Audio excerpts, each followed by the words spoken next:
Hello everyone, Shri IAS academy में आपका स्वागत है। जैसा कि आप जानते हैं कि श्री आईएएस एकेडमी ने भारतीय राज्य व्यवस्था डेली क्विज सीरीज की शुरुआत की है। अपनी इस डेली क्विज सीरीज के अंतर्गत ऑलरेडी हमारे 6 पार्ट आ चुके हैं।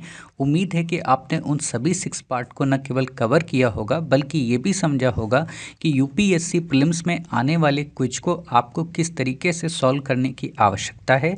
साथ ही आपको इंडियन पॉलिटी को बुक को पढ़ते समय किन बातों को ध्यान रखने की आवश्यकता है। उसी दिशा में आगे बढ़ते हुए आज हम अपने पार्ट 7 को कवर करेंगे। इसमें देखेंगे 5 अपने वो सबसे इम्पोर्टेंट क्विज जिनसे प्रश्न यूपीएससी आपसे पूछ सकती है। तो बिना देरी के हम अपनी क्लास की शुरुआत करते हैं ताकि आप में से किसी भी बच्चे का किसी भी प्रकार का समय व्यर्थ ना हो। आज का जो हमारा पहला क्विज है काफ़ी अच्छा क्विज है और उम्मीद है कि आपने जो भी प्रीवियस क्लासेस कवर कर रखी हैं उन आधार पर अगर आप इसको सॉल्व करने की कोशिश करेंगे तो आपको इसका उत्तर मिल जाएगा। ठीक है, तो देखते हैं क्या है। प्रश्न है हमारा कि निम्नलिखित युग्मों पर विचार कीजिए। आजकल ऐसे प्रश्न यूपीएससी के सबसे फेवरेट हो गए, तो ऐसे प्रश्नों पर आपको अब फोकस करने की आवश्यकता है और ऐसे प्रश्नों के लिए ज़रूरी है आपके अंदर फैक्ट और कॉन्सेप्ट का मिक्सचर होना। ठीक है, तो इसको देखते हैं। कह रहा है कि निम्नलिखित युग्मों पर विचार कीजिए। पहला युग्म दिया है कि विधि का शासन क्या अमेरिकी संविधान से लिया गया, राष्ट्रपति चुनाव की पद्धति क्या कनाडाई संविधान से ली गई, सदनों की संयुक्त बैठक क्या ऑस्ट्रेलियाई संविधान से ली गई, समानता और बंधुता क्या फ्रांसीसी संविधान से लिया गया, और अगर लिया गया तो इनमें कितने सत्य हैं और कितने असत्य हैं। उम्मीद है कि आपने वीडियो को पॉज करके खुद से इसका आंसर देने की कोशिश की होगी और एलिमिनेट किया होगा। ठीक है, तो अब हम आपको एलिमिनेट करके दिखाते हैं। आपके पास यहाँ पे ऑप्शन है, ठीक है, कि तीनों युग्म सही हैं, इनमें से कोई भी युग्म सही नहीं। अब आप मुझे एक चीज़ बताइए यहाँ पे देख के क्या कह रहा है। यहाँ पे हालांकि एक छोटी सी गलती है। गलती क्या है ऑप्शन में कि यहाँ पे हमें देना चाहिए कि चारों युग्म सही हैं कि नहीं है, लेकिन हमें पता है कि इनमें से कुछ सही भी हैं नहीं है, तो इसलिए हमने केवल 3 युग्म तक रखा। ठीक है, तो अब आप देखिए यहाँ पे क्वेश्चन क्या कह रहा है। कह रहा विधि का शासन क्या अमेरिकी संविधान से लिया गया है।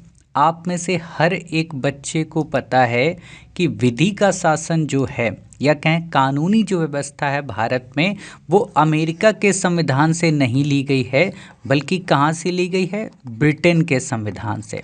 पहले ही हमने आपको पढ़ाया था, तो ये हमारा गलत हो गया। पहला हमारा गलत हो गया तो मतलब हम समझे कि चलो अभी यहीं तक गलत हुआ है। ठीक है, क्योंकि अभी 3 युग्म बच रहे हैं। अगला क्वेश्चन है कि राष्ट्रपति चुनाव की पद्धति क्या कनाडाई संविधान से ली गई है। राष्ट्रपति के जो चुनाव की पद्धति है क्या वो भारत में कनाडाई संविधान से अडॉप्ट की गई है। तो आपको पता है कि नहीं सर, इसको कनाडाई संविधान से अडॉप्ट नहीं किया गया है। क्लियर, कहाँ से अडॉप्ट किया गया है आपको पता होगा, जहाँ से डीपीएसपी लिए गए, मतलब आयरिश या आयरलैंड के संविधान से। ठीक है, तो आपका ये वाला भी गलत हो गया। अब यहाँ ये गलत हुआ तो आपने क्या कहा कि ये तीनों युग्म तो सर गलत बात कह रहा है। ठीक है, क्योंकि तीनों तो सही नहीं हो सकते। अगला है सदनों की संयुक्त बैठक क्या ऑस्ट्रेलियाई संविधान से ली गई। तो आपको ही पता है कि मैंने आपको पीछे की क्लास में पढ़ाया है कि समवर्ती सूची हो या फिर संयुक्त बैठक हो, ये दोनों के दोनों कहाँ से हैं, ऑस्ट्रेलिया के संविधान से। मतलब एक हमारा यहाँ पे सही हो गया। अब जो ही ये सही हुआ ऑटोमेटिक ये वाला भी क्या हो गया, गलत हो गया। ठीक है, क्योंकि हमें एक तो पता चल गया कि एक तो सही है, भले हमें ये ना पता हो कि तीनों सही, लेकिन एक पता है कि हाँ एक सही है। ठीक, अगला है समानता और बंधुता क्या फ्रांसीसी संविधान से लिए गए। ऑलरेडी हमने आपको पढ़ा रखा है कि स्वतंत्रता, समानता, बंधुता, इवन हमारा जो गणराज्य का कॉन्सेप्ट है वो भी कहाँ से, फ्रांस के संविधान से। ठीक है, तो इस तरीके से हमको पता चला कि 3 और 4 सही है, 1 और 2 जो हैं वो गलत हैं। अर्थात हमारे 2 युग्म जो हैं वो सही हैं, तो केवल 2 युग्म सही हैं, ये हमारा आंसर हुआ। क्लियर हो गई बातें। तो ऐसा प्रश्न यदि आए तो आप इन प्रश्नों को कुछ इस तरीके से सॉल्व करेंगे। बाकी आपको हमने प्रीवियस क्लास में ही रिवाइज करा दिया था कि जापान के संविधान से हमने क्या लिया है, और आपसे क्वेश्चन भी पूछा था कि विधि द्वारा स्थापित प्रक्रिया ली है। हमने आपसे पूछा था कि जर्मनी के संविधान से हमने क्या लिया, हमने कहा कि आपातकाल के समय मौलिक अधिकारों के निलंबन की बात की गई थी, बताया था हमने आपको। ठीक है, हमने आपको बताया था कि संसदीय जो शासन प्रणाली है, चाहे विधि का शासन हो या मंत्रिमंडलीय व्यवस्था हो या एकल नागरिकता हो या फिर आपकी विधायी प्रक्रिया हो, और या फिर आप कह सकते हो कि जो फर्स्ट कहते हैं फर्स्ट पोस्ट सिस्टम जो है कि जिसके सबसे ज़्यादा वोट होंगे उसको क्या कहते हैं हम जीता हुआ मानेंगे। ये सब कहाँ से लिया गया? सर्वाधिक मत के आधार पे ये सब ब्रिटिश संविधान से लिया गया। और आपको ये भी बताया था कि भारत के संविधान में 1935 के बहुत ज़्यादा आर्टिकल को एज इट इज़ ले लिया गया। क्लियर हो गई इतनी बातें? हाँ सर क्लियर हो गई। अब बात आती कि कनाडा के संविधान से फिर हमने लिया क्या था। तो आपको ही बता दें कि कनाडा के संविधान से जो हमने मेन फीचर लिया था वो ये था कि अवशिष्ट जो शक्तियाँ होंगी, ठीक है, जो बची हुई पावर्स होंगी, जो समवर्ती सूची और राज्य सूची और संघ सूची में ना होके अलग से बिल्कुल बचेंगी, वो किसके पास रहेंगी? वो केंद्र के पास रहेंगी। और यही चीज़ मैंने आपको 1935 के अधिनियम में बताई थी। वहाँ किसके पास रहती थी? गवर्नर जनरल के पास रहती थी। तो ये डिफरेंस ध्यान रखना, ठीक है। साथ ही हमने आपको बताया था कि जो शक्तियों का पृथक्करण है, शक्ति जो विभाजन का कॉन्सेप्ट है, वो भी हमारा कनाडा के संविधान से ही लिया गया है। क्लियर हो गई बातें? हाँ सर क्लियर हो गई। बाकी आप राज्यपालों की नियुक्ति ये सब चीज़ें तो आप जानते ही हो, है ना।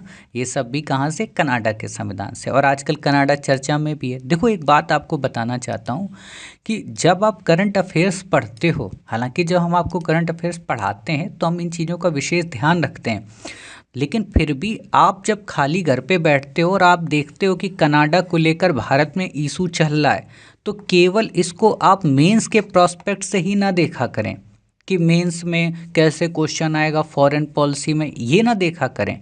आप इसको प्री के रिगार्डिंग भी देखा करें कि प्री के हिसाब से कनाडा हमारे लिए कैसे इम्पोर्टेंट है। तो यहाँ पे क्या क्वेश्चन बनता है कि कनाडा से हमने लिया क्या क्या है, ठीक है, कॉन्स्टिट्यूशन में। तो उसकी आप एक अलग से सिनॉप्सिस बना लो और उसको याद करते रहो, क्योंकि परीक्षक के दिमाग में ये बात क्लियर है कि भारत में जितने भी शिक्षक पढ़ा रहे होंगे, ठीक है, वो मेंस को ध्यान में रखकर कनाडा को पढ़ा रहे होंगे, लेकिन वो आपसे प्री को ध्यान में रखकर भी प्रश्न पूछ सकता है। ठीक है, तो ये बातें आपको याद रखनी, भूलना नहीं है। एक बात और मुझे बतानी थी, क्या बतानी थी, जो मैंने आपको पीछे की क्लास में बताया था जब आपने देखा था एकीकृत न्यायपालिका को लेकर, तो मैंने आपको बताया सुप्रीम कोर्ट है, फिर हाई कोर्ट है, फिर जिला न्यायालय है और फिर सत्र न्यायालय है। ठीक है, आपको यहाँ पे बस एक चीज़ क्लियर कर दूं कि जो सुप्रीम कोर्ट और उच्च न्यायालय हाई कोर्ट्स हैं, ये तो एक तरीके से आप कह सकते हो सीक्वेंसिंग में है कि टॉप ऑर्डर पे सुप्रीम कोर्ट, उसके नीचे हाई कोर्ट। बट ये जो जिला न्यायालय और सत्र न्यायालय हैं, ये दोनों इक्वल हैं। कैसे इक्वल हैं? इक्वल इस तरीके से हैं कि जो डिस्ट्रिक्ट कोर्ट होते हैं, जिला न्यायालय होते हैं, यहाँ पर दीवानी मामले सुने जाते हैं या सिविल कोर्ट की तरह कार्य करता है। सिविल कोर्ट का मतलब जमीन जायदाद के जो झगड़े हैं, प्रॉपर्टी से रिलेटेड जो झगड़े हैं, विवाह से रिलेटेड, है ना, या उत्तराधिकार से रिलेटेड जो बातें हैं, वो सब की सब कहाँ थी? दीवानी न्यायालय या कहें जिला न्यायालय में। अर्थात जहाँ पर दीवानी न्यायालय के केसेस सुने जाते हैं उसको हम जिला न्यायालय कहते हैं। ठीक है, और जहाँ पर आपराधिक मामलों को सुना जाता है, ठीक है, उसको सत्र न्यायालय कहते हैं।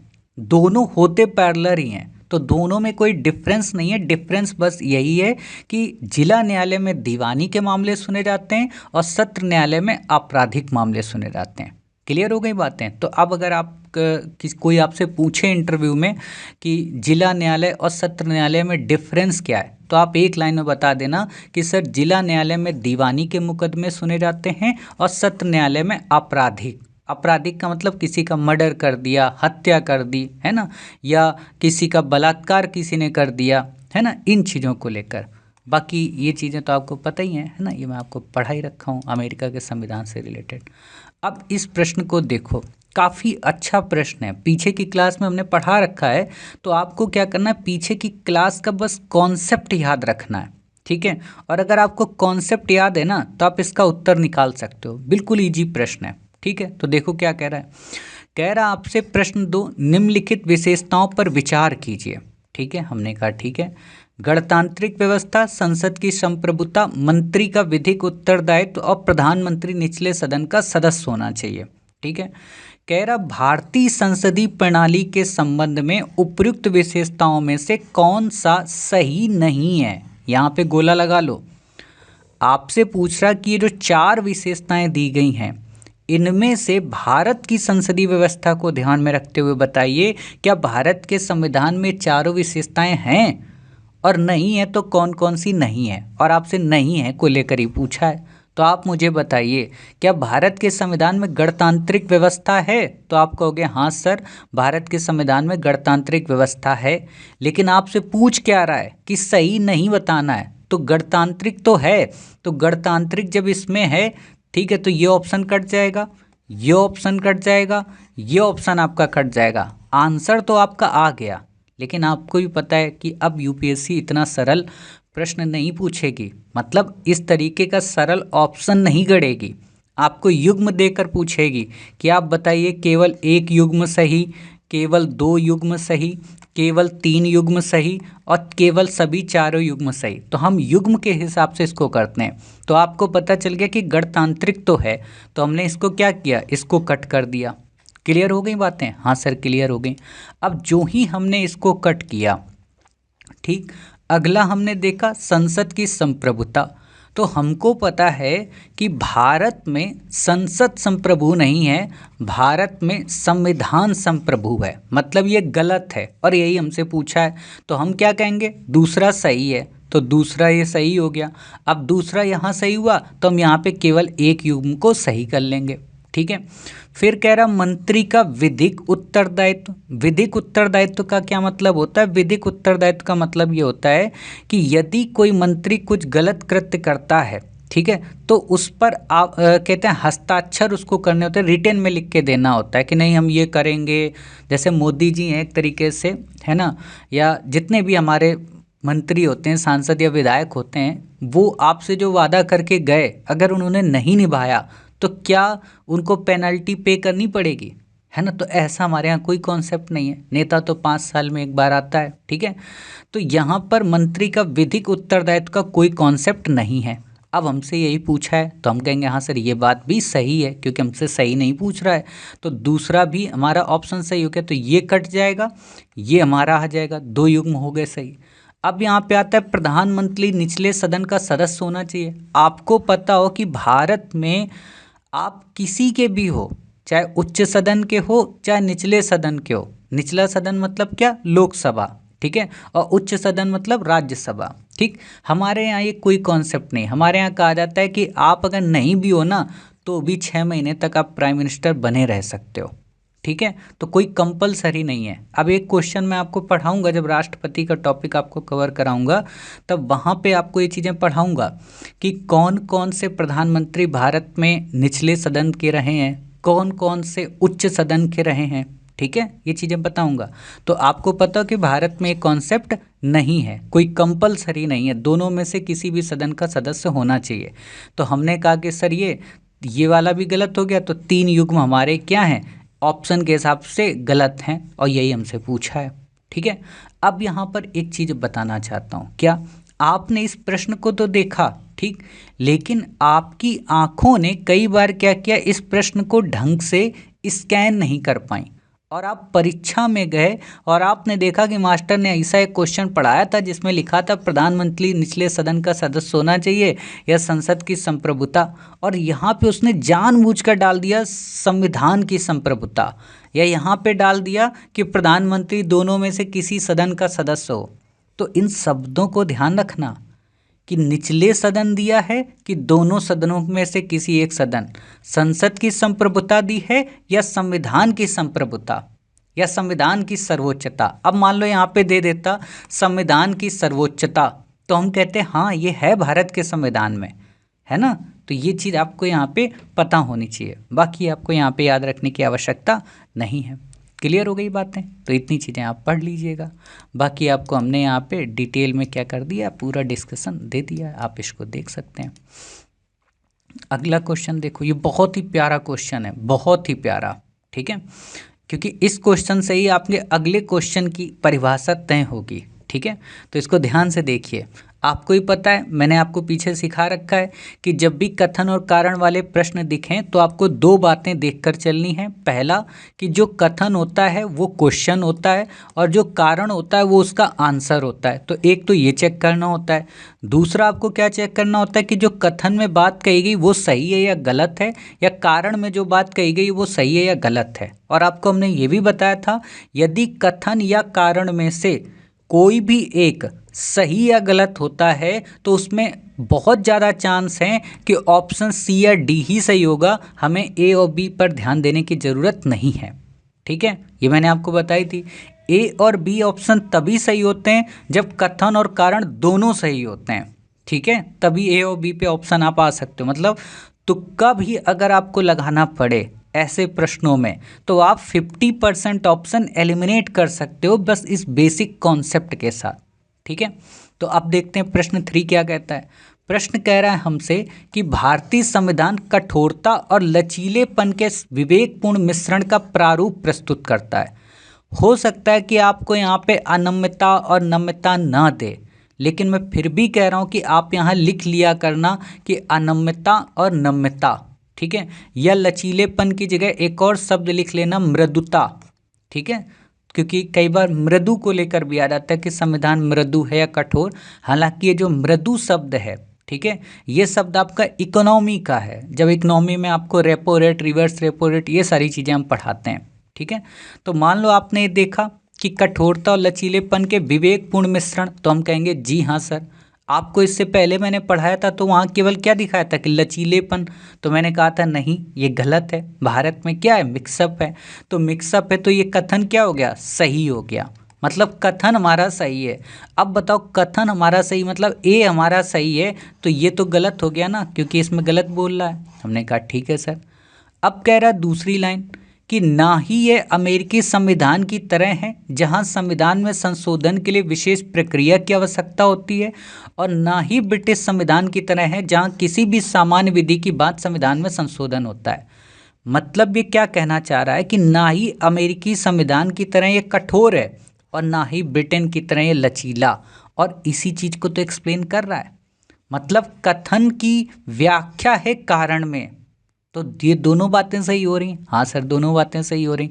तो ए और आर दोनों सही हैं। हमने कहा हाँ सर ए और आर दोनों सही हैं। और हम ये भी देख रहे हैं कि जो भाषा प्रश्न में दी गई है कथन में कठोरता और लचीलेपन को, उसी को एक्सप्लेन किया है आर के अंतर्गत। तो हम क्या कहेंगे कि सर ए और आर दोनों सही हैं और आर ए की सही व्याख्या है। क्लियर हो गई बातें? हाँ सर क्लियर हो गई। तो कुछ इस तरीके से इन प्रश्नों को हमें समझने की आवश्यकता होती है। अब कुछ बच्चों के दिमाग में ये चीज़ नहीं आई होगी कि सर आपने कैसे इसको एक्सप्लेन कर दिया। मैं एक बार फिर से आपको क्लियर करा देता हूँ, ठीक है। आपसे इसने कहा कि भारतीय संविधान कठोरता और लचीलेपन के विवेकपूर्ण मिश्रण का प्रारूप है। तो कठोरता कहाँ से ली गई, लचीलापन कहाँ से लिया गया? अगर ये यहाँ पे एक्सप्लेन हो रहा है तो हम कहेंगे कि कथन का एक्सप्लेनेशन है कारण, ठीक है। तो हमने कहा कि ये इसकी सही व्याख्या है। तो हमने देखा क्या है, तो देखा कि अमेरिकी संविधान की बात कर रहा, ब्रिटिश की बात कर रहा, संशोधन की बात कर रहा, सामान्य विधि की, तो ये इसी का तो एक्सप्लेनेशन है। तो ये यहाँ पे क्या हो गया, सही हो गया। बाकी हमको यहाँ पे देखने की ज़रूरत ही नहीं है, ठीक है। तो ये बातें क्लियर हो गई। बाकी आपको याद नहीं रखना है, ये यहाँ पे आप बेसिक रूप से पढ़ लीजिएगा, ठीक है। अगला क्वेश्चन, अब देखो ये क्वेश्चन उसी से आधारित है। आप इस क्वेश्चन को पढ़िए, वीडियो को पॉज करिए और खुद से आंसर देने की कोशिश करिए, और आप समझ जाएंगे कि आपने गलती कहाँ पर की है, ठीक है। तो देखो प्रश्न क्या कह रहा है। प्रश्न कह रहा है कि निम्नलिखित में से कौन भारतीय संविधान के लचीलेपन को स्पष्ट करते हैं। अभी आपने क्वेश्चन देखा, अब पर्टिकुलर स्पेसिफिक आपसे पूछ रहा है कि लचीलेपन का क्या मतलब है भारत के संविधान में। तो यदि आपने हमसे इंडियन पॉलिटी की क्लास की हुई है और वहाँ हमने आपको नम्यता और अनम्यता को जब डिटेल में पढ़ाया है तो आपको चीज़ें क्लियर होंगी। ठीक है, क्या क्लियर होंगी? क्या संविधान के अनेक प्रावधानों को संसद के साधारण या फिर विशेष बहुमत से संशोधित किया जा सकता है? क्या ये लचीलेपन को स्पष्ट करता है? यह संविधान में संशोधन करने की पहल की शक्ति सिर्फ संसद को है, न कि राज्य विधानमंडलों को?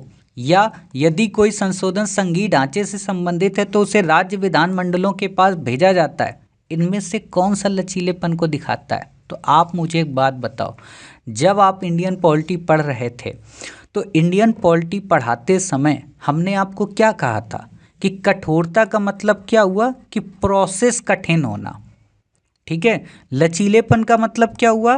प्रोसेस का आसान होना। प्रोसेस कठिन और प्रोसेस आसान का क्या मतलब? मान लो कोई एक कानून बनाना है, ठीक है, और कानून जब बनाया जा रहा है संसद में, तो संसद ने कानून बनाया और वहीं पे पास हो गया, तो एक ही जगह पे बना और एक ही जगह पास हो गया, तो ये क्या हुआ? ये हो गया आसान तरीका, मतलब प्रोसेस इजी है, मतलब लचीलापन है। और यहीं पर अगर कोई एक कानून बनाया गया और उसके लिए कहा गया कि राज्यों की एक सहमति जरूरी है, आधे राज्यों की सहमति जरूरी है, तो ये क्या हुआ? कठिन। क्यों? क्योंकि हो सकता है कि कोई राज्य कह दे ना बाबू, हम इस पे परमिशन नहीं देंगे। जैसे आपने वेस्ट बंगाल को सुना होगा, जीएसटी को लेकर जब इशू चल रहा था तो वेस्ट बंगाल परमिशन नहीं दे रही थी, ठीक है। बाद में उसने समझौता किया और फिर उस हिसाब से रेवेन्यू शेयरिंग मॉडल के आधार पे समझौते में साइन किए, ठीक है, क्योंकि सरकार वहाँ पे नहीं थी। तो अदर स्टेट में सरकार जब बन गई तो उनको मतलब बीजेपी को कह सकते हो, भारतीय जनता पार्टी को बहुमत मिल गया आधे राज्यों का, ठीक है। तो ये तब दिक्कत करता है। अब आप मुझे एक बात बताओ, तीसरी लाइन क्या कह रहा है?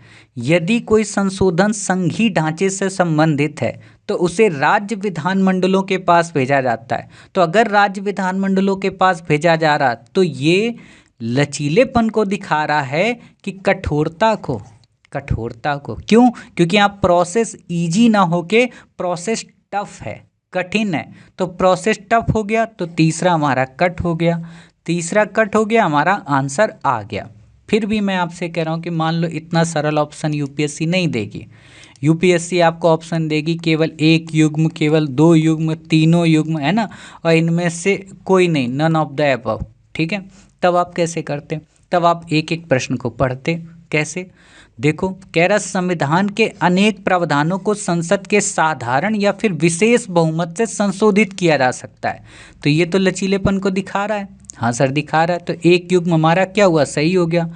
अब कह रहा संविधान में संशोधन करने की पहल की शक्ति सिर्फ संसद को है, ना कि राज्य विधानमंडल को। जब आप संविधान संशोधन का चैप्टर पढ़ते हैं वहाँ हमने डिटेल में बता रखा है कि भारत में राज्य का विधानमंडल संविधान में संशोधन नहीं कर सकता है, केवल और केवल संसद को ये पावर है। अब वो मूर्ख बच्चे जो ट्रिक्स और टैक्टिक्स पे बेस्ड होते हैं, उसी पे तैयारी करते हैं, तो वो यहाँ पे देखेंगे ओनली पार्लियामेंट और ओनली वर्ड देख के इस लाइन को एलिमिनेट कर देंगे। इसी को कहते हैं ट्रिक्स पर उन्होंने नॉलेज को प्रायोरिटी ना देकर ट्रिक्स को प्रायोरिटी दे दी। और जब हम आपको ट्रिक्स एंड टैक्टिक्स कवर कराते हैं तो हम आपको बोलते हैं कि ट्रिक्स और टैक्टिक्स वहीं लगेगी जहाँ पर नॉलेज की प्रायोरिटी नहीं होगी। जहाँ नॉलेज की ज़रूरत है, जहाँ हम पढ़ते हैं कि हाँ ओनली संसद जैसा फैक्ट राइट होता है, तो राइट होगा, ठीक है। तो ये ऑप्शन हमारा सही हो गया। हाँ सर सही हो गया, तो ये हमारा ऑप्शन सही हो गया। तो दो युग्म हमारे क्या हो गए? सही हो गए। तो हम यहाँ पे बी ऑप्शन कह देते, ठीक है। तीसरा हमारा सही नहीं, तो ये हमारा कट जाता, और पहला ये सही हो गया था तो नन ऑफ द एबव भी कट जाता। अब तो इतनी चीज़ें आप धीरे धीरे सीख गए होगे, काटना पीटना, है ना, क्योंकि मैं आपको पीछे की कई क्लासेस से कवर कराता हुआ आ रहा हूँ, ठीक। तो आज का अपना लास्ट क्वेश्चन देखते हैं। काफ़ी अच्छा क्वेश्चन है, काफ़ी प्यारा क्वेश्चन है, और आपसे इसे दो तरीके से यूपीएससी पूछ सकती है, ठीक है। तो क्या कह रहा है? कह रहा है भारतीय संविधान का दार्शनिक हिस्सा प्रेरित है। दार्शनिक हिस्से का क्या मतलब होता है? दार्शनिक का मतलब ये होता है कि जो हम चाहते हैं, मतलब दार्शनिक को एक तरीके से आप कह सकते हो एक आइडियल स्टेट, एक आइडियल पर्सन, एक आदर्शवादिता की जहाँ पर बात की जाती है उसको दार्शनिकता बोलते हैं, ठीक है। तो आप मुझे एक बात बताओ, क्या डीपीएसपी जो भारत में है, डायरेक्टिव प्रिंसिपल या कह सकते हो नीति निर्देशक तत्व, क्या वो आदर्श की बात नहीं करते? वो गांधीवाद की, उदारवाद की, समाजवाद की बात नहीं करते? क्या अमेरिकी संविधान से लिए गए फंडामेंटल राइट, मौलिक अधिकार, क्या वो आदर्श की बात नहीं करते कि प्राण एवं दैहिक स्वतंत्रता हो, उपाधियों का अंत हो, अस्पृश्यता का अंत हो, है ना, सबको क्या कहते हैं, एक नियत रोजगार मिले, किसी के साथ कोई भेदभाव ना हो, है ना, रोजगार वाला वैसे डीपीएसपी में आता है, किसी के साथ भेदभाव ना हो, ये फंडामेंटल राइट है।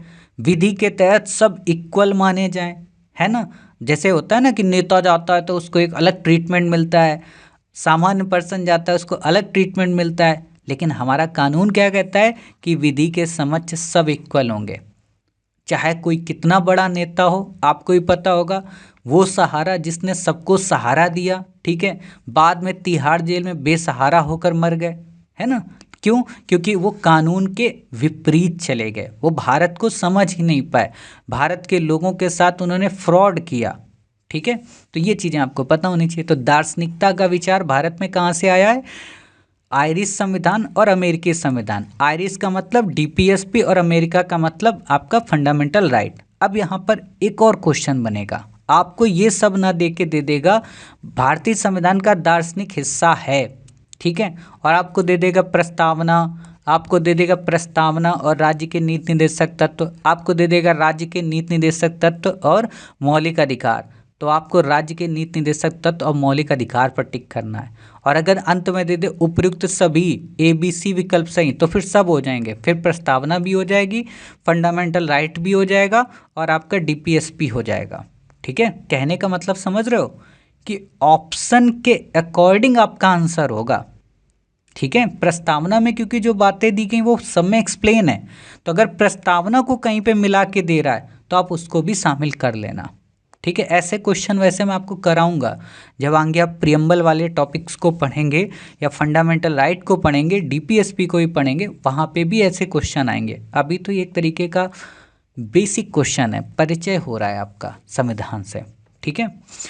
तो उम्मीद है आज की क्लास आपको पसंद आई। तो आज की क्लास का एंड करें इससे पहले आपको एक छोटी सी जानकारी दे दें कि आप में से जिन बच्चों ने 21 अक्टूबर 2024 से क्लासेस ना कवर कर रहे हों वो कवर करें। ये हमारी क्लासेस यूट्यूब चैनल और श्री IAS एकेडमी के ऐप पर उपलब्ध हैं।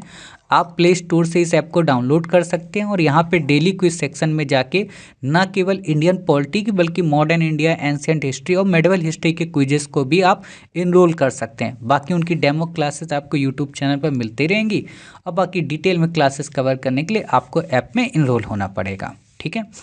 तो उम्मीद है आज की क्लास आपको पसंद आई। मिलते हैं अपनी नेक्स्ट क्लास पार्ट 8 के अंतर्गत कुछ नए क्विज के साथ। अपना ख्याल रखिए, स्वस्थ रहिए। जय हिंद, जय भारत, वंदे मातरम, भारत माता की जय।